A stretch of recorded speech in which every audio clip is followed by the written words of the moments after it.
नमस्कार प्रेक्षक हो. जागर स्त्री शक्तीचा उत्सव नवरात्रीचा या कार्यक्रमात तुम्हा सगळ्यांचं मनपूर्वक स्वागत. प्रेक्षक हो, दरवर्षीप्रमाणे जागर स्त्री शक्तीचा उत्सव नवरात्रीचा या कार्यक्रमात आपण विविध क्षेत्रातील कार्यकर्तृत्ववान महिलांना आमंत्रित करत असतो आणि आजच्या आपल्या पाहुण्या आहेत अलका मुतालिक. अलकाताई नमस्कार. नमस्कार. मनपूर्वक स्वागत. तुम्हालाही नमस्कार आणि या येणाऱ्या नवरात्रीच्या सगळ्यांना आचार्य 90 FM सगळ्या जे श्रोते आहेत आणि तुमचे कार्यकर्ते सगळ्यांना मनपूर्वक शुभेच्छा.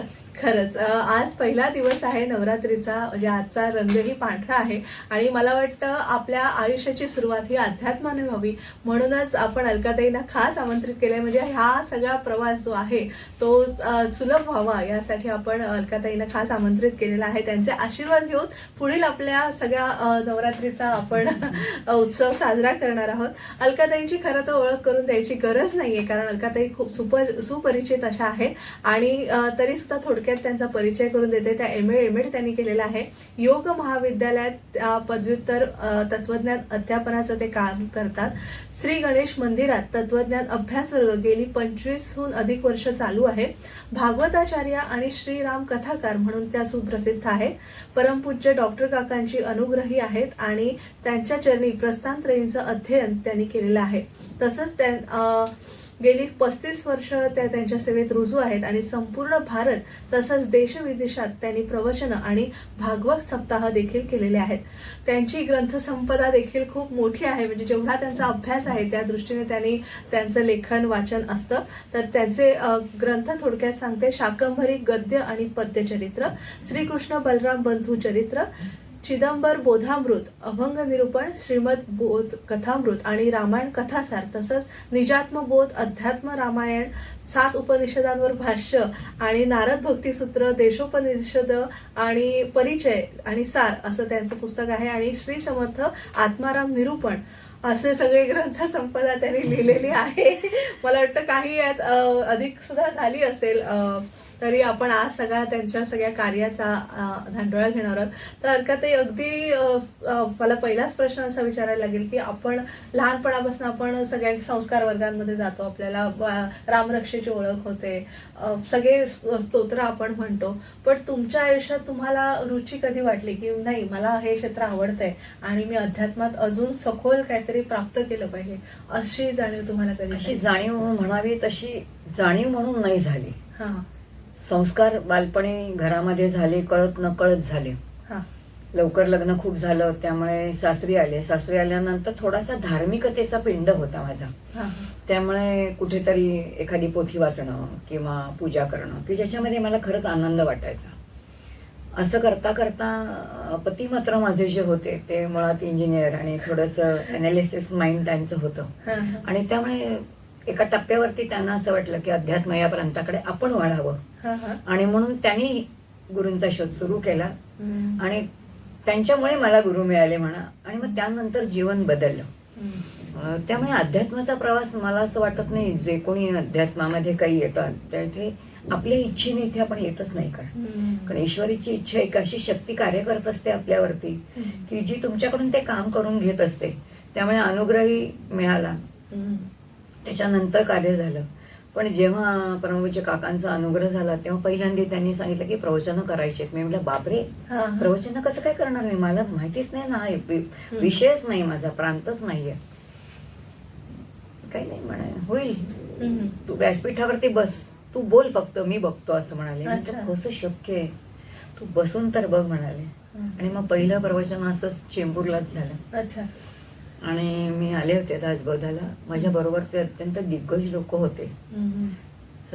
गुरुपौर्णिमेच्या निमित्ताचं ते प्रवचन होतं. सद्गुरु स्तवन असा विषय होता. प्रश्न असा होता की मी काय बोलणार, कारण मला अनुभव नाही, पण काहीतरी बोलले असावे, कारण राजबौध ग्रंथाचं अध्ययन होतं, परीक्षा देत होतो आम्ही, म्हणून शब्दाचा तरी ओळख होती. प्रवचन चांगलं झालं असं लोक म्हणाले. एक अनुभूती वेगळी होती. श्रोते आनंदाने रडले त्या दिवशी. That was something miracle. असं कसं होऊ शकतं का असं मला वाटत होतं. घरी आल्यानंतर पुन्हा डोक्यात एक विषय होता की मी सद्गुरूची महती सांगितली, मला कुठे अनुभव आहे, मी समर्थांना पाहिलेला नाहीये, मला अनुभव नाहीये, काय सांगितलं मी केलं, बरोबर केलं किंवा नाही, इतके मनात प्रश्न होते. पण ठीक आहे, त्या दिवशी असं झालं की रात्री 11 वाजता बेल वाजली आणि सद्गुरू दारात आले. खरंच वाटत नव्हतं. ते म्हणाले घरात घेशील की नाही मला. त्यानंतर ते आले. मग मी तर स्वयंपाकालाच लागले, पण माझे पती म्हणाले त्यांना की आज अलकाचं प्रवचन पहिलंच झालं आणि खूप छान झालं, लोक श्रोते अगदी आनंदाने रडले. तेव्हा त्यांच्या मुखातून एकच वाक्य बाहेर पडलं, अरे आपलं लेकरू जेव्हा जाऊन सांगून येतं ना, तेव्हा इतका आनंद मातेला होतो, त्याच्यासाठी आई व्हावं लागतं, नवरा होऊन नाही चालत. पण म्हणून हा प्रवास सगळा त्यांच्या संकल्पाने होतो असं आहे. म्हणजे अध्यात्म एक वेगळं शास्त्र आहे. धार्मिकता वेगळी, आध्यात्मिकता वेगळी. हा अध्यात्म हे शास्त्र आहे, कारण शरीराला अध्यात्म म्हणतात. या शरीरामध्ये एक असं तत्व आहे की जे शाश्वत तत्व आहे आणि ते खरं तुमचं आमचं प्रत्येकाचं स्वरूप आहे. त्याचा शोध घेण्याचं जे शास्त्र आहे ना, त्याला अध्यात्मशास्त्र म्हणतात. आणि त्यामुळे इथे प्रत्यक्ष साधना आहे. चित्ताची शुद्धी करण्यासाठी अत्यंत शुद्ध कर्म आहे, शुद्ध विचार आहे. हा सगळा प्रांत आपल्याला संतांच्या चरणी गेल्यानंतर मोकळा होतो किंवा सद्ग्रंथांचं वाचन केल्यानंतर मोकळा होतो. तोपर्यंत नाही समजत आपल्याला. अच्छा, तुम्ही एवढी वर्ष अध्यापनाचं कार्य करताय, ते नेमकं कशा प्रकारे, म्हणजे MA झालात म्हणजे ते करावंच, म्हणजे एक आपलं रोजीरोटी म्हणतो तसं आपण ते करतो, पण अध्यापनाचं क्षेत्र एकदम वेगळं आहे. म्हणजे मुलांना घडवणं आहे त्याच्यामध्ये, आणि आजकालची मुलं तुम्हाला काय विचारतील आणि तुम्ही खरं करून दाखवा असंही म्हणणारी पिढी आहे. तर ते अध्यापनाच्या क्षेत्रातला अनुभव कसा होता? खूप छान मला अध्यापनाचं क्षेत्र मिळालं असं मी म्हणेन, कारण माझं MA झालं आणि तोपर्यंत मी इंग्लिश मीडियम मध्ये होते. अच्छा. इंग्लिश मीडियम मध्ये असताना Alka teacher is very strict teacher असं एक माझं इमेज होती. आणि मग त्यानंतर मी सोडली शाळा आणि मी मराठी मीडियमला जॉईन झाले. ज्या मराठी मीडियम शाळेमध्ये मी गेले तिथे सगळी स्लम एरियाची मुलं होते. पहिलाच दिवस होता, इंग्रजी माझा विषय आणि संस्कृत, आणि त्यामुळे मी ग्रामर शिकवलं. साहजिकच ग्रामर शिकवल्यानंतर मुलांना किती कळलं माहिती नाही, कारण त्या बिचारांवरती संस्कारच नाहीत ना. दुसऱ्या दिवशीचा प्रश्न असा झाला की मी विचारलं होमवर्क कोणी कोणी केला. त्यातल्या शेवटच्या बाकावरचा एक मुलगा, त्याचं नावही कदम होतं. मी विसरणार नाही त्या मुलाला कधी, कारण त्यांनी माझ्यावरती खरे संस्कार केले. सगळ्यांनी अभ्यास करून आणला होता, होमवर्क करून आणला होता. मी म्हटलं केलास का रे? होमवर्क नाही केला म्हणाले. मी खूप त्याला ओरडले की होमवर्क तू शाळेत कशासाठी येतोस, अभ्यास का नाही केलास? आणि म्हटलं तुम्हाला आई वडील जर शाळेत पाठवतात अभ्यासासाठी येतो, तू अभ्यास का नाही केलास असं म्हणून मी ओरडले त्याला. तो मुलगा शांतपणे उभा राहिला, मान खाली करून उभा राहिला आणि म्हणाला, मॅडम तुम्हाला अभ्यासाचं पडलंय, पण माझ्या घरी मी टोपल्या नाही विणला तर आमची चूल नाही पेटली जाणार. अंतःकरण चिरलं माझं. मला कळलं ही मुलं वेगळी आहेत. इथे मला हा कडकपणा ठेवून नाही चालू शकणार, मला माझी पद्धत बदलावी लागेल. आणि मग मी पूर्ण बदलले मला.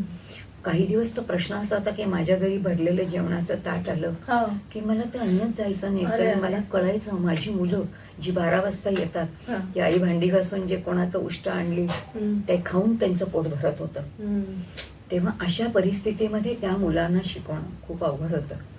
म्हणजे सासूबाईंनी माझी तळमळ ओळखली. त्या म्हणाल्या, काय तुला काय झालंय? मग सासूबाईंना सांगितलं. त्या म्हणल्या, तू कुठे नोकरी करत होतीस? तू नोकरी कुठे? तू करत नव्हतीस. तुझ्यावरती आपलं घर चाललंय का नाही? तुला त्या मुलांसाठी काय करायचं तू कर. अच्छा. सासूबाईंनी सांगितलं. ना माझ्या पतीने मला कधी विचारलं तुला किती पगार आहे, तू काय करतेस, ना माझ्या सासूबाईंनी विचारलं. त्यानंतर मात्र त्या मुलांना फक्त देणं, मुलांना शिकवणं, जीव तोडून शिकवणं, त्यांना वह्या पाहिजे तर वह्या देणं, पुस्तकं पाहिजे तर पुस्तकं देणं, पेन्सिली पाहिजे तर, असं जीवन सुरू झालं. असंच 20-22 वर्ष सेवा केली. नक्कीच. एक छोटीशी विश्रांती घेऊया आणि जागर स्त्री शक्तीचा उत्सव नवरात्रीचा या कार्यक्रमात अलकाताई मुताले यांचा सगळा जीवन प्रवास जाणून घेऊया. तुम्ही ऐकत राहा आचार्य 90 FM on radio. Acharya 90 FM.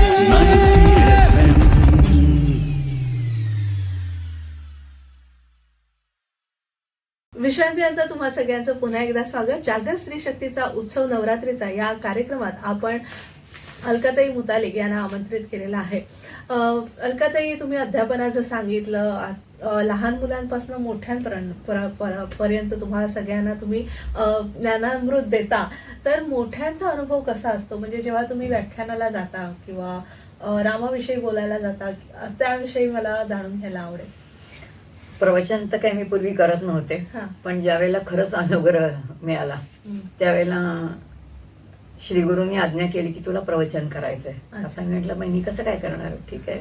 मग हळूहळू प्रवास सुरू झाला. शिवथरगाळीमध्ये मी स्वतः दासबोधची अनेक शिबिरं केलेली होती, कार्यकर्ते म्हणून जातच होते. पण जेव्हा प्रवचनाला ऍक्च्युली सुरुवात झाली तेव्हा लक्षात यायला लागलं की हळूहळू श्रोते आहेत, त्यांना अनेक जण ऐकायला येतात, पण खरंच बदलायचं असतं का आपल्याला, असं प्रश्न. म्हणजे मला ही थोडी शंका होती, पण माझी शंका माझ्या सद्गुरूंनीच म्हणजे श्रीगुरूंनी कारण त्यांनी पहिल्यांदा सांगितलं, म्हणाले एक लक्षात ठेव, जेव्हा आपण व्याख्यान असू दे प्रवचन असू दे करतो तेव्हा एक गोष्ट आपल्या मनाशी नक्की न ठेवायची, ती म्हणजे 90% लोक हे सामान्य असतात, 5% आर अबव 5 आर बिलो. तेव्हा व्यासपीठावरती बसताना अभ्यास ते प्रगट व्हावे, नाहीतर जामकोनी असावे. आपल्या विषयाची पूर्ण जाण असली पाहिजे आणि मुळामध्ये सांगताना जो आपला विषय मांडायचा आहे त्या विषयाची सुस्पष्ट कल्पना आपल्याला असली पाहिजे की आपण हा विषय का मांडतोय. जर प्रवचन करायचं असेल तर नक्की एक हेतू पाहिजे की भगवत दर्शन झालं पाहिजे, हा हेतू वक्त्यांनी धरला पाहिजे आणि श्रोत्यांनी मला भगवंताचं दर्शन मी आयुष्यात करून घेईनच या एकाच इच्छेने ऐकलं पाहिजे. नाहीतर बोलणाऱ्याच्या वाणीला आणि ऐकणाऱ्याच्या कानाला शिण, हे त्यांचे शब्द. त्यामुळे हळूहळू प्रवास सुरू झाला आणि मग कधी खूप छान अनुभव येतो, कारण खूप छान ऐकतात. म्हणजे श्रोता कसा असावा, खूप छान. म्हणजे माझा पहिला अनुभव होता म्हणजे मी सिंगापूरला गेले. आयुष्यात मी परदेशात कधी जाईन असं मला वाटलं नव्हतं आणि ती मी गेले ते दासबोधाच्या शिबिरासाठी गेले. एक वेगळा तो इतिहासच झाला. पण तिथे गेल्यानंतर असं कळलं की पहिल्याच दिवशी मी 11 दिवसाचे म्हणजे 7 दिवसाचं शिबिर झालं, 11 प्रवचनं झाली तिथे. पहिल्या दिवशी दासबोध हा एक शास्त्रीय प्रकरण ग्रंथ आहे असं मी चौकट मांडली. म्हणजे अनुबंध चतुष्ट म्हणजे काय, षडलिंग म्हणजे काय, असं हा सगळा विषय म्हणजे ग्रंथ कसा अभ्यास करायचा, जो ग्रंथी सोडवतो त्याला ग्रंथ म्हणतात, असं हे सगळं शिकवलं. पहिलं प्रवचन झालं 1.5 तासाचं. दुसऱ्या दिवशी पुन्हा श्रोते आले. त्यातली एक 30 वर्षाची तरुण मुलगी होती, नुकतंच लग्न झालं होतं आणि तिचं एक 8-10 महिन्याचं बाळ होतं. ती श्रोता म्हणून आलेली होती. तिने ते सगळं लिहून घेतलेलं होतं. त्या मुलीचं कौतुक इतकं, तिने रात्रभर बसून गजानन महाराजांची पोथी वाचली आणि त्यातून विषय म्हणजे काय, अधिकारी म्हणजे काय, फल म्हणजे काय, संबंध म्हणजे काय, उपक्रम उपसंहार म्हणजे काय, हे सगळं जे मी सांगितलं ते तिच्या बुद्धीने पडेल तशा तिने त्या ओव्या काढून आणल्या आणि तिने मला हे तपासून द्या सांगितलं. याचा अर्थ इतका जिज्ञासू श्रोता असू शकतो. एखादा श्रोता तुम्हाला क्रॉस क्वेश्चनही विचारू शकतो आणि ते विचारल्यानंतर आपल्याला, जसे विद्यार्थी शाळेमध्ये विचारतात, कसं असतं, आपल्याला विषयाचं आकलन नसलं की शिक्षक सुद्धा इतकं जोड शब्द वापरतात, त्यांना कळतं आज मी इतकी बोजड का वापरते कारण विषयाचं आकलन मला नाही. तसंच तिकडे होतं त्याही ठिकाणी. पण नाही तशी म्हणजे वेळ कधी समर्थांनी नाही येऊ दिली म्हणा किंवा प्रभू रामाने नाही येऊ दिली, पण असे श्रोते पण असतात आणि काही ऐकून न ऐकणारे करणारे पण असतात. एका तर भागवताच्या वेळेला गंमत अशी झाली की पुण्याला भागवत होतं आणि खूप छान भरपूर मोठा श्रोता होता, सगळा होता. आणि एक भागवतात असे एक पद्धत आहे की प्रत्येकाने घरचा नारळ घ्यायचा आणि तो भागवतांचं जे म्हणजे आपलं व्यासपीठ असतं त्याच्या खाली ठेवायचा आणि शेवटच्या दिवशी तो प्रसाद सगळ्यांनी घरी घेऊन जायचा आणि त्याचं गोड काहीतरी करायचं. आता ती पद्धत आहे भागवताची.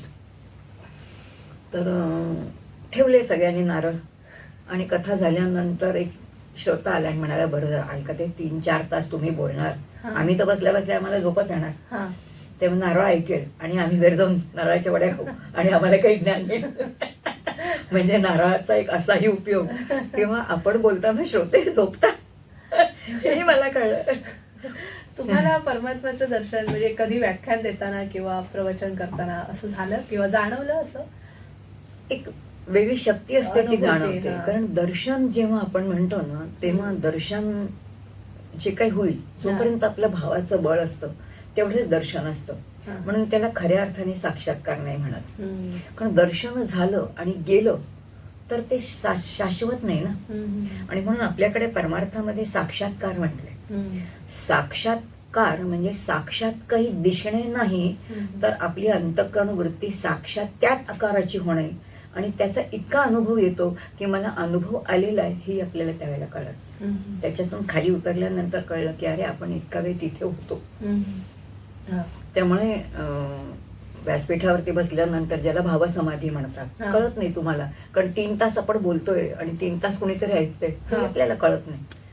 आता मी 3 चड्डांत बोलताना मला शीण येत नाहीये, मला हा. काही नाहीये. याचा अर्थ काय की माझी वृत्ती त्या विषयामध्ये म्हणजे भगवताकार झालेली. हा. वृत्ती जेव्हा भगवताकार होते ना तेव्हा मी ती झालेली असं सांगायला ती शिल्लक कुठे हा. हा.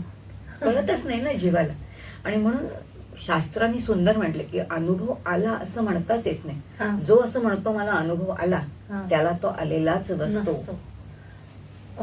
एक उत्सुकता म्हणून ज्ञानेश्वर महाराजांना काय म्हणतात अनुभूती झाली किंवा तुकाराम महाराजांना विठ्ठल प्रत्यक्ष दर्शन झालं तसं होतं का? खरं होतं का? दर्शन आणि होतं. शक्य हो, होतं का? शक्य आहे. तसं दर्शन नक्की शक्य आहे. अच्छा. अगदी शक्य आहे. संत जर म्हणतात तर दर्शन नक्की शक्य आहे. हा. पण एक आहे की जेव्हा असं सगुणाचं दर्शन होतं तेव्हा जोपर्यंत भावाचं बळ असतं तोपर्यंतच असतं. हम्म. भावाचं बळ उसरलं की ते कसं असतं. दर्शनाचे 2-3 प्रकार आहेत. एक आहे दृष्टांत आहे. दृष्टांतामधूनही दर्शन होऊन जातं. हम्म. प्रत्यक्षामध्येही दर्शन होऊन जातं. हम्म. किंवा ज्याला आपण म्हणतो की एखादा विषय तुमच्या समोर नाहीये हम्म. पण त्या विषयाची अनुभूती येणं. हम्म. जसं ध्यानाला बसल्यानंतर सुगंध हा. येणं किंवा कुणीतरी मला स्पर्श केलाय असं वाटणं. हा. माझ्या जिभेवरती काहीच नाही पण मला सुंदर अनुभूती अमृताची येणं. ज्याला जानाबाई म्हणते अमृतावनी गोड नाम तुझे देवा. हे जे काही आहेत हे अनुभव येतात. हम्म. तुम्ही जसजशी साधना करायला लागता, बैठकीची साधना करता, काही ब्रह्मचिंतन आहे म्हणा किंवा तुमच्या सद्गुरूंनी दिलेले साधन, मग नामसाधन असेल, लयचिंतन असेल, तत्वचिंतन असेल, अनेक प्रकार आहेत त्याच्यामध्ये. पण अशी जेव्हा साधना करायला जातो तेव्हा चित्ताची जसजशी शुद्धी होते तसतसं शास्त्र असं म्हणतं की ईश्वर तत्व तुम्हाला मार्गदर्शन करतात हम्म. अच्छा. आणि ते दृष्टांताच्या माध्यमातून करतात. हा. आणि स्वप्नात आपल्याला शिवलिंग दिसणं किंवा कुठल्याही देवीचं दर्शन होणं ह्याला काय म्हणावं? हे दर्शन जे आहे हे याला पण त्याला दर्शनच म्हटलंय. हा. पण स्वप्नात जेव्हा दर्शन झालेलं आहे तर आपल्याला रोज स्वप्न पडतात पण रोज देवीचं पडतं का? तर नाही नाही. पडत. हा. नाही. मग ज्या वेळेला मला देवीचं दर्शन झालेलं आहे हा. ते दर्शन ते जर ती देवी मला तशीच्या तशी. आता दर्शन आणि दृष्टांतामध्ये स्वप्न आणि दृष्टांतामधला फरक सांगतो हा. म्हणजे लक्षात येईल. हा. स्वप्न आपण रोजच बघतो. हम्म. स्वप्न जी बघतो ते आपल्या जन्मजन्माच्या अंतःकरणावरती असणारे ठसे, हम्म. ते ठसे तिथे आपल्याला दिसतात आणि बरं. म्हणून आपण एक गंधर्व सृष्टी निर्माण करतो आणि त्याच्यामध्ये सुद्धा भोगच घेतो. जे हा. मला प्रत्यक्ष घेता येत नाही ते आपण त्या स्वप्नात घेतो, बरं. हा. शास्त्र म्हणतं. पण जेव्हा मला असं दर्शन झाले की माझं एक उपास्य दैवत आहे, हम्म. माझं म्हणजे पांडुरंग असेल, राम असेल, हम्म. त्या नामाने मला दर्शन दिलेलं असेल आणि ते मला जर आठवत असेल हम्म. तर त्याला क्रायटेरिया दिले म्हणजे हम्म. टप्पे दिले की ब्रह्ममुहूर्तावरती ते असलं पाहिजे, हम्म. ते जसं दिसलं तसं आठवलं पाहिजे. बरं. हा. त्याच्यानंतर ते तिथे दैवत किंवा संत असले पाहिजे, हम्म. त्याच्यामध्ये काहीतरी बोध असला पाहिजे. हम्म. एवढं जर असेल तर त्याला दृष्टांत म्हणतात. अच्छा. मग त्याचं ते जे सांगितलेलं नाही तसं आपण जीवन आकर्मायचं. हम्म. कारण शास्त्र असं म्हणतं ईश्वराची उपासना जो करतो हम्म. त्या उपासकाला ईश्वर दृष्टांताच्या माध्यमातून मार्गदर्शन करतो. हम्म. अच्छा. हे होतं, सगळ्यांनाही होतं, कोणालाही होत नाही. जे जे साधना करतात प्रत्येकाला होतं. बर. नक्कीच. आता अर्थात भागवताचार्य म्हणून तुम्ही प्रसिद्ध आहात, तर भागवत, दासबोध, भागवताचं पारायण वगैरे आणि तुम्ही सगळं करता, तर हे सगळे विषय थोडक्यात सांगू शकाल? दासबोधाची बरीच पारायण केलीत कारण दासबोधा ग्रंथ पारायणाचाच आहे, सांप्रदायिक ग्रंथ आहे. हम्म. पारायण करण्याचा विषय असा असतो की त्या विषयामध्ये आपण परायण राहणं. हम्म. याचा अर्थ वृत्ती त्याची त्या तत्वाशी म्हणजे राम या तत्वाशी निगडीत असली पाहिजे, म्हणून दासबोधाचं पारायण आहे. कारण तो प्रकरण ग्रंथच आहे, खूप सुंदर ग्रंथ आहे. व्यावहारिक त्याला व्यवहार उपनिषदच असं विनोबांनी म्हटलेलं आहे. अतिशय सुंदर ग्रंथ आहे. त्याची पारायणं केली आहेत. भागवताची पारायणं नाही होत, भागवताचं अध्ययन आहे. भागवत करणं एक वेगळा विषय आहे, कारण माझी सद्गुरू त्या काही भागवत कथा करत नाहीत, पण परमपूज्य अक्का वेलणकर नावाच्या एक मोठ्या संत होत्या आणि त्यांचं एक भागवत मी ऐकलं अतिशय, आणि त्याच दासबोध अभ्यासाच्या संयोजिका पण होत्या. माझे पेपर्स तपासायला त्यांच्याकडे गेले होते, त्यामुळे मी अक्कांच्या सहवासात आले आणि अक्कांची एक भागवत कथा मी ऐकली. आणि मग त्यानंतर अक्का ज्या डोंबिवलीला आल्या त्यांनी मला फोन केला की मला भेटायला ये म्हणून. तर मी म्हटलं येते उद्या, आणि मी अचानक भेटायला गेले त्यांना. भेटायला गेल्यानंतर त्या अशा कॉटवर मांडी घालून बसलेल्या पद्मासनात बसायच्या, 5 तास पद्मासनामध्ये भागवत सांगायच्या त्या. जेव्हा त्यांना भेटायला गेले तेव्हा त्या म्हणाल्या ये का माझ्या बाजूला बस. तर मी पटकन म्हटलं अक्का तुमच्या बाजूला बसायची माझी लायकी नाही, मी पायाशी बसते तुमच्या. म्हणाले हे बरं आहे, सद्गुरूंच्याकडे अद्वैत तत्वज्ञानाचा अभ्यास करायचा आणि द्वैतामध्ये वागायचं. तर मी म्हटलं अद्वैत तत्वज्ञान समजून घेणं, पण व्यावहारिक सत्तेमध्ये जसं वागायचं तसंच वागायला पाहिजे ना, तुमचा अधिकार मला माहिती आहे. एवढं ऐकलं त्यांना, एवढा आनंद झाला. उठल्या त्यांनी माझे खांदे धरले, उठले कडकडून मला म्हणाल्या, असं मला आशीर्वाद दिलं. वृद्ध होत्या तेव्हा त्या, बैस म्हणाल्या बाजूला, आणि म्हणाल्या तुला या व्यासपीठावर नाही बसवलं तर माझं नाव अक्का नाही. मी म्हटलं अहो मला काहीच माहिती नाही, बसणारच तू या व्यासपीठावर. हे म्हणाल्या. ती तारीख होती 17 सप्टेंबर. 17 ऑक्टोबरला अक्कांनी देह ठेवला. त्यानंतर अक्का राहिल्याच नाहीत.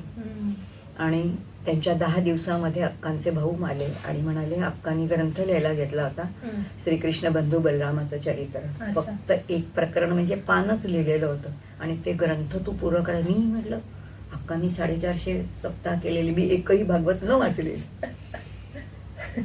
ठीक आहे म्हटलं. तर ते म्हणाले करायचं. मग मी माझ्या सद्गुरूंना विचारलं काय करायचं. कर म्हणाले, ईश्वराचं नियोजन आहे, लेखन करायचं, अभ्यास करून कर. अभ्यास करायचा म्हणजे 18,000 ओव्यांचा ग्रंथ. मग गंमत म्हणजे हे सकाळी झालं आणि संध्याकाळी एक फोन आला. डोंबिवलीच्या मोठ्या प्रवचनकार होत्या सुमतीताई निगुडकर, तू आणि मुतालिक आत्ता या म्हणे घरी. म्हटलं ठीक आहे बाई येतो. त्यांच्याकडे गेलो. त्यांनी ग्रंथ काढून ठेवले ते 20 माझ्यासाठी. आणि ते त्याच्यामध्ये भागवताचे 7 ग्रंथ माझ्या घरी आले. म्हणजे ग्रंथही घरी आले. त्या दिवशीपासून अभ्यास सुरू केला. मग पहिला अभ्यास कसा माहितीये का, फक्त बलराम दिसेल तिथे, स्कंद, पान क्रमांक, खंड क्रमांक असं. दुसरं फक्त बलराम. आणि मग असं नाही भागवत वाचलं. मग भागवत सुरू झालं.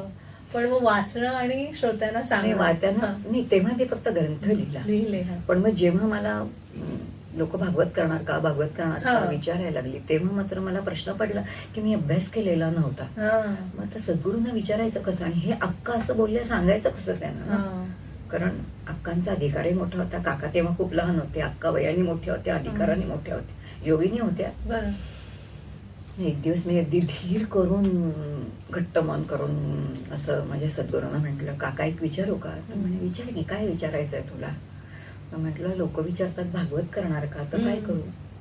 तर डोळे मिटले त्याने आणि म्हणाले थांब. मुतालिक बसले होते.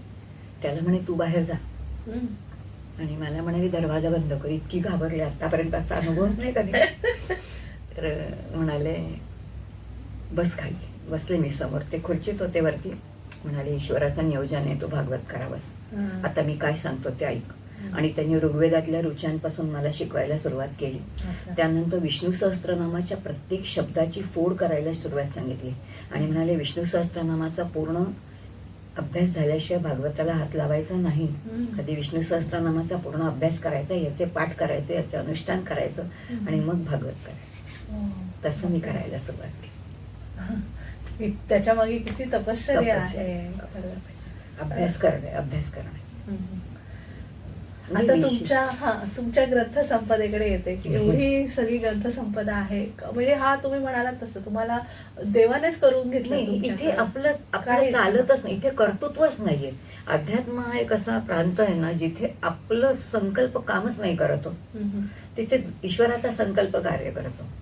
त्यामुळे मी म्हटलं मी प्रवचन करेन, कोण ऐकणार आहे माझं, कोणीच ऐकणार. याचा अर्थ ऐकणारा कोणीतरी असेल तर तो मला बोलवणार आहे. याचा अर्थ म्हणजे जसं जसं अभ्यास व्हायला लागला तेव्हा परमपूज्य डॉक्टर काका म्हणायचे, अलका एक लक्षात ठेव, लोक पहिल्यांदी बोलवतात, त्यात काहीच किंमत नसते. परत जर बोलवलं तर लक्षात ठेव, we are on right track. पण एवढी विपुल प्रमाणात ग्रंथ संपदा असतानाही आपणही त्यात भर घालावी असा काय विचार? असं नाही काय वाटलं मला वेगळं? कधी. मला वाटलंच नाही, कारण आता हे 2 तर अक्कांचे ग्रंथ झाले. शाकंभरीची जी पोथी लिहिली गेली ती तर एकदम वेगळी होती, कारण माझं कुलदैवत शाकंभरी आहे आणि खूप परपंचात तडाखे खाल्ले होते आणि तडाखे खाल्ल्यानंतर माहितीच नव्हतं माझी कुलस्वामिनी कोणती आहे म्हणून. आणि मग कधीतरी कळलं किती आहे म्हणून. मग असं इतकं वाईट वाटायला लागलं की आपल्या कुलस्वामिनीविषयी आपल्याला काहीच माहिती नाही, काहीतरी तर माहिती पाहिजे म्हणून. म्हणून मग मी हुडकायला काय तर घरामध्ये जुना पेपर कुठेतरी फाटका मिळाला, असं 1-2 पानं तिकडे तिकडे लिहिलेलं असं तिचं चरित्र, एवढंच. तेवढे मी वाचलं आणि मग काय मला कळलं नाही काय ते. 10वीची परीक्षा चालू होती, प्रिलिम्स चालू होत्या, सुपरविजन 3 तास फिरत होते. ते फिरता फिरता मला संपूर्ण तिचं विबद्ध चरित्र तिथे आलंच त्यातून आणि मी पेन्सिलने तिथेच उभे केली आणि ते तसंच काकांच्या चरणी ठेवलं. म्हटलं काका, मला स्वतःच्या उपासनेला काहीच नाहीये, त्याचं काय करू?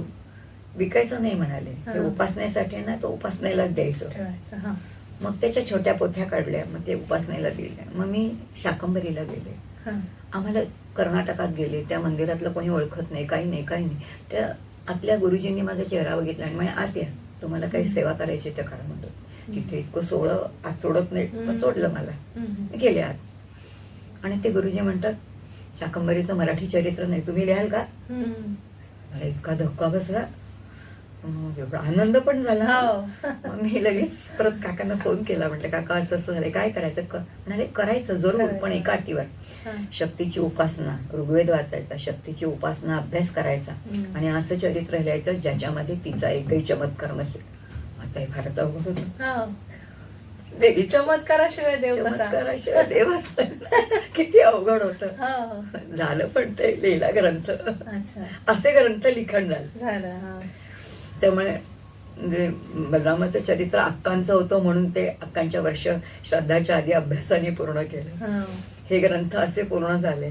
मग त्याच्यानंतर हळूहळू येत गेले ग्रंथ. म्हणजे जसं भागवताचे सप्ताह होत गेले तसं मग माझं भागवत ऐकलं मोर्या प्रकाशनचे दिलीप महाजन आणि त्यांची मिसेस सुरेखा महाजन यांनी. आणि ते म्हणाले, अलका ते हे भागवत खूप वेगळं आहे आणि बाकी सगळे फक्त कथा सांगतात, तुमचं खूप छान आहे, तुम्ही जसं सांगता तसं लिहून द्याल का आम्हाला? म्हणजे एक सगळ्यांना गाईड होईल ते. चालेल म्हटलं. आणि म्हणून मी फक्त ज्या माझ्या नोट्स आहेत ना तेवढ्याच नोट्स लिहिली. त्याच्याही 2 प्रती निघाल्या. आणि गंमत म्हणजे त्या ग्रंथाला मुकुंदाचार्य पुरस्कार एकनाथ संशोधनाचा मिळाला. याचा अर्थ हे आपलं कर्तृत्वच नाही ना, त्यांनीच केलं. रामकथेचं पण असंच झालं. जशी मी रामकथा करते त्यांनी रामकथा ऐकली आणि ते म्हणाले, खूप सुंदर रामकथा आहे, तुम्ही रामकथेत आपण रामकथामृत काढू. त्या रामकथामृत काढा, त्याला गोविंदगिरी महाराजांची प्रस्तावना आहे. असं म्हणून ते आल्या. म्हणजे माझ्याकडे, मी कोणाकडेही आजपर्यंत गेले नाही की माझं मी लिहिते म्हणून, पण ईश्वराकडून ते कार्य करून घेतलं गेलं आणि म्हणून ते या कथा झाल्या. आणि मग ज्या संप्रदायामध्ये मी होते, म्हणजे डॉक्टर काकांचे परात्पर गुरु जे होते, पहिले श्री गुरु, ते म्हणजे चिदंबर स्वामी. आणि त्यामुळे त्यांचे सगळे ग्रंथ माझ्याकडे आले. आता ते मराठी आहेत आणि ते लोक कानडी, आम्ही मूळचे कानडी, त्यामुळे मला जरा तरी कानडी येतं म्हणून ते लोक माझ्याकडे आले. असं झालं. अर्थात मी कानडीमध्ये काही प्रवचन करत नाही, पण त्या ग्रंथ लिखाण म्हणून माझ्याकडे. आणि तुम्हाला कळू शकते ना ती भाषा, वाचू शकता तुम्ही. किती छान. परत एक छोटीशी विश्रांती घेऊया आणि प्रेक्षक हो, जागर स्त्री शक्तीचा उत्सव नवरात्रीचा या कार्यक्रमात आपण अलकाताईंशी मनमुराद असा संवाद साधतोय. तुम्ही ऐकत राहा आचार्य 90 FM ऑन रेडिओ.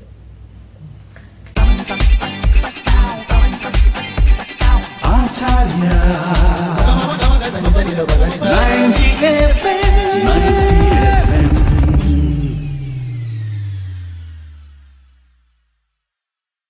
विश्रांतीनंतर तुम्हा सगळ्यांचं पुन्हा एकदा स्वागत. तुम्ही ऐकत आहात आचार्य 90 FM युअर ओन रेडिओ आणि आज आपण जागर स्त्री शक्तीचा उत्सव नवरात्रीचा या कार्यक्रमात अलकाताई मुतालिक यांना आमंत्रित केलेलं आहे. अलकाताई, आता नवरात्रोत्सव आपण साजरी करतोय. आज अगदी पहिला दिवस आणि पहिल्या दिवशी तुमचा आशीर्वाद आम्हाला लाभलाय. मला फार अगदी कृतकृत्य झालेलं असं, म्हणजे सद्गुरूंचं दर्शन होतं, किती छान भरून येतं तसं आज मला फार खूप छान वाटतंय. अलकाताई, आता नवरात्रीविषयी म्हणजे स्त्री सुक्ताविषयी आपण थोडं सांगावं. नेमकं काय आहे त्याचं पण. नवरात्र म्हणजे खरं तर शक्तीची उपासना आहे. आणि शक्तीची उपासना ही आपल्याला करावीच लागते. आपण ज्ञानाची उपासना शिक्षणाच्या माध्यमातून करतो, पण शक्तीची उपासना नाही करत. बरेच वेळेला आपण गणपती अथर्वशीर्ष म्हणतो, तो मूलाधार अस्तित्वसे नित्य. शास्त्र असं म्हणतं, जे मूलाधार चक्र आहे तिथे ज्ञानाचाही साठा आहे आणि शक्तीचाही साठा आहे. दोन्हीला जागृतच करावं लागतं. आणि म्हणून शक्तीला जागृत करण्यासाठीची जी उपासना आहे ती नवरात्राची उपासना आहे. आणि म्हणून या ठिकाणी देवीची उपासना केली जाते. आता ही शक्ती जी आहे त्रिगुणात्मिक आहे, म्हणजे ज्याच्यामध्ये 3 गुण आहेत. जेव्हा विश्व निर्माण झालं तेव्हा विश्व निर्माण होण्याच्या अगोदर हे 3 गुण निर्माण झाले. आणि मग हे पूर्ण शास्त्रच आहे की पहिल्यांदा काय झालं, मग विश्व कसं निर्माण झालं, हे सगळं पंचीकरणाने कसं झालं, हा सगळा शास्त्राचा विषय आहे. पण निर्मितीचं कार्यही देवी करणारी आहे किंवा शक्ती करणारी आहे. त्यामुळे नाम रूप हा सगळा जो प्रांत आहे, जे दृश्य जगत आहे, या सगळ्याचं निर्मितीचं कार्य कोणाकडे जातं, ते श्री शक्तीकडे जातं. आणि कारण निर्मितीचं कार्य तिलाच दिले ना विद्यार्थ्याने. आणि मग जी निर्मिती करणारी आहे, हा सगळं विश्वाची निर्मिती करणारी आहे, जी त्या त्रिगुणात्मिका आहे, तर तिच्या विषयीची कृतज्ञता आणि तिचा कृपा प्रसाद प्राप्त व्हावा यासाठी केलेली जी उपासना आहे ती नवरात्राची उपासना आहे. आणि म्हणून आपले हे सगळे सण आहेत ना, हे सगळे पंचमहाभूतांचे. कारण पूर्वी कृतायुगामध्ये उत्सव म्हणजे ईश्वर, सव म्हणजे प्रागट्य, ईश्वराचं प्रागट्य करणं, ह्याच्यासाठी जे दिवस असतो त्याला उत्सव म्हणतात. मग आता आपले सगळे उत्सव कसे आहेत बघा. गणपती झाले, पार्थिवाची उपासना आहे. त्यानंतर येणारे पितर, वायू स्वरूपाची उपासना आहे. आता येणारी नवरात्र शक्तीची उपासना आहे. यानंतर येणारी दीपावली आकाश तत्वाची उपासना आहे. सगळे तत्वाच्या उपासना आहेत बरं. म्हणजे सण पण तसे आहेत, अशा प्रकारचे सण आहेत. आणि म्हणून ही जी शक्ती आहे ना, तिने निसर्ग पूर्ण निर्माण केला. किती प्रकारचं धन धान्य फळ सगळं केलंय. हे सगळं कोणी केलं, तिने केलं. मग तिचे स्तवन कशामध्ये आहे, तर ते सप्तशतीमध्ये. किती रूप आहेत. आता कसं आहे, आपलं अंतःकरण एक आहे, पण त्याचं काम बदललं की नाव बदलतं. ते संकल्प विकल्प करायला लागले की आपण मन म्हणतो, निर्णय दिला की बुद्धी म्हणतो, अभ्यास करायला लागला की चित्त म्हणतो, अहंकार जागृत झाला की अहंकार म्हणतो. अगदी तसंच शक्ती एकच आहे. आपल्याला अनुभव इथे इलेक्ट्रिसिटी एक आहे. दिव्यात गेली तर प्रकाश देईल, एसी मध्ये गेली तर थंड देईल. दिसत नाही, अगदी तसं, पण ती कार्य करते ना. मग ही जी शक्ती आहे, जिने सगळा निसर्ग बनवला आहे, तिने धान्य बनवले आहेत, फळं बनवली आहेत, सगळं आपल्यासाठी बनवले, निर्मिती करणारी, तिच्या विषयीची कृतज्ञता आणि आपल्याला शक्ती मिळावी म्हणूनही नवरात्राची उपासना आहे. आणि म्हणून सप्तशतीमध्ये जेवढ्या देवी आहेत, तिची जी जी कार्य आहेत त्या कार्यानुसार तिला नाव आहे. नावं तिची त्याप्रमाणे आहेत. आणि म्हणून शाकंभरी आपण बघितलं, शाकंभरी याचा तर शाक म्हणजे काय, भाजी. शाक म्हणजे भाजी, भाजी म्हणजे काय, वनस्पती. आता शास्त्र आपल्याला सांगतं विश्वाची निर्मिती कशी झाली. एकोम बहुस्याम प्रजा येतं, मग त्यानंतर आकाश, आकाशात वायू, वायू तेजात, तेजात आपा, आपात पृथ्वी, पृथ्वीत औषधी, औषधीत अन्न, अन्नात वीर्य, वीर्यात पुरुष. अशी निर्मिती झाली. याचा अर्थ पहिल्यांदी निर्मिती कोणती झाली, औषधी. औषधी म्हणजेच वनस्पती. संपूर्ण हा जर सगळी हिरवीगार दिसते ती जी आपल्याला अन्न देते, त्याच्यामध्ये असणारी जी शक्ती ती शाकंभरी. असं हे जे स्वरूप आहे ना देवीचं, हे सगळं आपल्या. तर ब्रह्मचारिणी, एक शैलपुत्री, शैलपुत्री पहिलं जिला म्हटले की जी कोणाची आहे, तर हिमालय आणि मेनकाची कन्या आहे की जी, म्हणून ती शैलपुत्री. कशासाठी ती प्रसिद्ध आहे, तिने तप केलं. याचा अर्थ मानवी जीवनामध्ये एक ध्येय असलं पाहिजे आणि त्या ध्येय प्राप्तीसाठी या देहाला तापवलं पाहिजे. हे सांगणारी कोण आहे, शैलपुत्री. ब्रह्मचारिणी, मला ब्रह्माचा अनुभव आला पाहिजे, मी तेच तत्व आहे, यासाठी जी साधना करून घेणारी आहे त्यासाठी मार्गदर्शन करणारे कोण? ब्रह्मचारी. अशी तिची नावं आहेत सगळे. हे सगळं देवीचं जे विश्व सगळं चाललेलं आहे ना, तिची जी जी काही वेगवेगळ्या शक्ती आहेत तिची, त्या सगळ्या शक्तींचं जे स्वरूप आहे ते आपल्याला, म्हणून 700 श्लोक आहेत सप्तशती. प्रत्येक वेगवेगळ्या स्वरूपात तिचं काय प्रकाराने ती कार्य करते तिचं सगळं स्तवन आहे ते. किंवा श्रीसुक्त याचा अर्थ आम्ही शिवथरगळीमध्ये श्रीसुक्ताचे पाठ आम्हाला दिले गेले. त्यांनी खूप सुंदर सांगितलं की काय शिकवलं जातं. शिवथरगळीमध्ये अजूनही विद्यार्थ्यांना किंवा कोणत्याही शिबिरामध्ये 3 गोष्टी नक्की शिकवल्या जातात. गणपती अथर्व शीर्ष, श्रीसुक्त आणि नवग्रहस्तोत्र. आणि ज्यांनी हा अभ्यासक्रम तयार केला ते आमचे परमपूज्य मामास गांगल. ते म्हणायचे बुद्धी पाहिजे, बुद्धीचं स्वरूप, ज्ञानाचं स्वरूप कोणी गणपती आहे, म्हणून गणपतीचं उपासना पाहिजे, म्हणून गणपती अथर्व शीर्ष आले पाहिजे. पण नुसती बुद्धी असून चालत नाही ना. असलेली बुद्धी प्रगट करण्यासाठी शारदेची शक्ती लागते. शारदेची शक्ती लागते ना. आम्ही विद्यार्थी बघतोय, येतं खूप, बोलताच येत नाही, बोलता येत नाही, लिहिता येत नाही, असं होतं. याचा अर्थ ती शक्ती कुठेतरी कमी पडते. श्री सुक्त, श्री याचा अर्थ एक तर लक्ष्मी आहे, श्री याचा अर्थ शरीराचं सामर्थ्य आहे, बुद्धीचं सामर्थ्य आहे, विचारांचं सामर्थ्य आहे. श्री म्हणजे सगळ्या प्रकारचं वैभव, यशस्वी, औदार्य, करुणा, ज्ञान, वैराग्य, धर्म, हे सगळं वैभव जिथे त्याला श्री म्हणतात. आणि जीवनामध्ये नरदेहामध्ये हे हवं आहे ना आपल्याला. आपल्याला वेदांमध्ये इतके सुंदर विचार आहेत. वेद हे म्हणतात की नरदेहामध्ये आला असेल तर अत्यंत पुरुषार्थ करा आणि पुरुषार्थाने सगळं कमवा, पण वैराग्याच्या वृत्तीने या सगळ्याचा भोग घ्यायला सांगितलं. आणि म्हणून मग ते तिचं स्तवन आहे. आता तिचं स्तवन केलं तर ती मिळणार आपल्याला. आता जीवनामध्ये धन पाहिजे तर तिचं स्तवन केलं पाहिजे ना लक्ष्मीचं. पण नवरात्रीचे उपास बऱ्याचशा आपल्या महिला करतात, तर ते उपासाचं खरं हे शास्त्रात आपल्या आहे की नाही? उपवास या शब्दामध्येच त्याचं खरं आहे. उपवास म्हणजे साबुदाणा खिचडी खाऊन केलेला उपवास नाही. उपवास, उप म्हणजे जवळ, अंतःकरणाने भगवंताच्या जवळ राहणं याला उपवास म्हणतात. तुकोबारायांचा एक सुंदर अभंग आहे, स्पष्ट अत्यंत ते म्हणतात, राम म्हणे ग्रासोग्रासी तोची जेवीला उपाशी. प्रत्येक घासाक्षणी जर रामाचं स्मरण असेल की माझ्या आतमध्ये राम आहे, मी माझा घास रामाला भरवतोय, तर मी बाजूला आलो ना. राम म्हणे ग्रासोग्रासी तोची जेवेला उपाशी, राम म्हणे वाट चाली यज्ञ पावलो पावली, दुसऱ्या यज्ञाची गरज. राम म्हणे भोगी त्यागी कर्म न लिंपे तया. सगळं संतांनी सांगून ठेवले.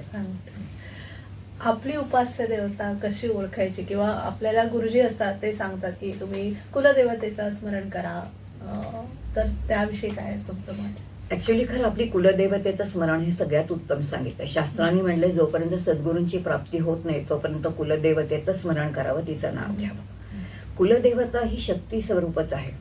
त्याचं शास्त्रांनी वर्णन फार सुंदर केले. शास्त्र असं म्हणतात समुद्रामध्ये उदंड पाणी, त्या पाण्याचा मला उपयोग आहे का? नाही. आकाशामध्ये लक्षावधी ढग आहेत, ढगा पाण्याचेच आहेत, त्याचा मला उपयोग आहे का? त्याचाही मला उपयोग नाही. पण मला कोणत्या पाण्याचा उपयोग आहे? जे पाणी माझ्या घरात तोटीतून येतं त्या पाण्याचा मला उपयोग आहे. अगदी तसं शक्ती विश्वात अंतर्बाह्य भरलेली आहे, त्या एकाही शक्तीचा मला उपयोग नाही. पण जी माझ्या कुलाचं रक्षण करणारी आहे ती माझी कुलस्वामिनी आहे. तिची कृपा मला मिळाली की उदंड कृपा आपल्याला होते, आणि म्हणून तिची उपासना. आणि मग तिचं काय कुळधर्म कुळाचार असेल तो कुळधर्म कुळाचार पाळावा. आणि कोणताच देव असं म्हणत नाही की तुम्ही सगळं सोडा आणि माझ्याकडे येऊन बसा. लौकिक आपलं काहीच द्यायचंच नाहीये, आपल्याला माहितीच नाही की आपल्याला काय द्यायचंय. संतांच्या चरणी गेल्यानंतर आपल्याला कळतं की त्या विधात्यांनी आपल्याला 2 गोष्टी दिल्या, एक शरीर दिले, एक अंतःकरण दिले. आधुनिक भाषेमध्ये one is hardware, one is software. सॉफ्टवेअरनी चिंतन अध्यात्माचं करायचंय, हार्डवेअरने मला प्रपंचच करायचंय. मी भाजी करताना राम म्हटलं तर कोणाला कळतंय? वेळ आहे मला, आम्ही म्हणतो आम्हाला वेळच नाही. ग्रंथ जेव्हा मी एखादा वाचते, अभ्यास करते, तेव्हा भाजी चिरताना मी अभ्यास करू शकते ना. म्हणजे मी तर सगळं शिक्षण लग्न झाल्यानंतर घेतलं. एमबीएचे 40, 45 मॅनेजमेंट थेरीज होत्या. कसा अभ्यास करायचा? म्हटलं आपणच एक अभ्यासाची ठरवली. या थेरीचा पहिला शब्द ए, याचा एम, याचा पी, मग AMP असा एक वेगळा शब्द तयार केला, तो पाठ केला, आणि त्याच्यामध्ये एचं ही थेरी, MP ही थेरी. आता हे आपलं आपल्याला सांगतो ना आतून कुणीतरी, पण केव्हा सांगेल? आपण अभ्यास केला तर तो आज ज्ञानस्वरूप बसलेला आहे ना. पण हे कळलं तर पाहिजे की माझ्या आतमध्ये ज्ञानस्वरूप कोणीतरी आहे. तरी सुद्धा शिवभक्त असतात आणि हरिभक्त असतात, हा 2 प्रकार आहेत आपल्यामध्ये.